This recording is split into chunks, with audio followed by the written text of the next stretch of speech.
মনটা খুব খারাপ খারাপ লাগছে, যাই ডিম খেয়ে আসি। বয়ফ্রেন্ডের সাথে ঝগড়া হয়েছে, যাই ডিম খেয়ে আসি।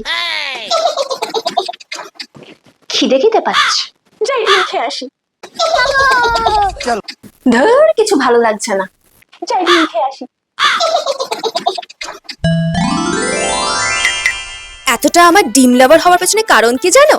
Agaro egg boiler and pochard, এটা 2 in 1। একসঙ্গে 8খানা ডিম সিদ্ধ করা যাবে, আর একসঙ্গে চাইলে তোমরা 4টে ডিম পোচ করতে পারবে, সঙ্গে সবজি সিদ্ধ করতে পারবে। এর বডি ম্যাটেরিয়াল হচ্ছে স্টেনলেস স্টিল, আর তার সঙ্গে আছে ইন্ডিকেটর বাটন, আর এর সঙ্গে দেওয়া আছে একটা মেজারিং কাপ। এটা হচ্ছে এগ বয়লার র্যাক, আর এটা হলো পোচিং ট্রে। আর এই মেজারিং কাপে একটা না পিয়ার্সিং পিন দেওয়া আছে, ডিম সিদ্ধ করার টাইমে যাতে ডিম ফেটে না যায় তার জন্য তোমরা ডিমটা সিদ্ধ করার আগে একটা হালকা করে ছোট্ট ছিদ্র করে নেবে। তো আমি হার্ড বয়েল করব, সেই জন্য এখন আমি 120 ml জল দিয়ে দিলাম। এখানে তোমরা কিন্তু চাইলে 3 রকম ভাবে ডিম সিদ্ধ করতে পারবে, হার্ড, সফট অ্যান্ড মিডিয়াম।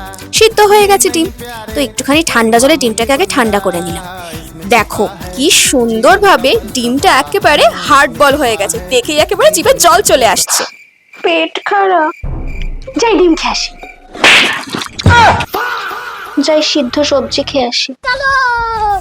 আরে হ্যাঁ গো হ্যাঁ, এতে তোমরা চাইলে সবজি সিদ্ধ করতে পারবে, আর তার সঙ্গে তোমরা চাইলে ইজিলি ডিম পোচও করে নিতে পারবে।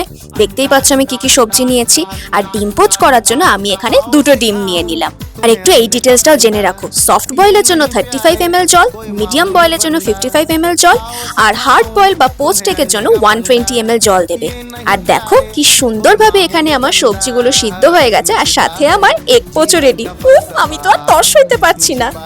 তো এবার সবজিগুলোকে একটা সুন্দর করে প্লেটে নিয়ে নিলাম, আর তারপর আমি এগ পোচগুলোকেও তুলে নিলাম।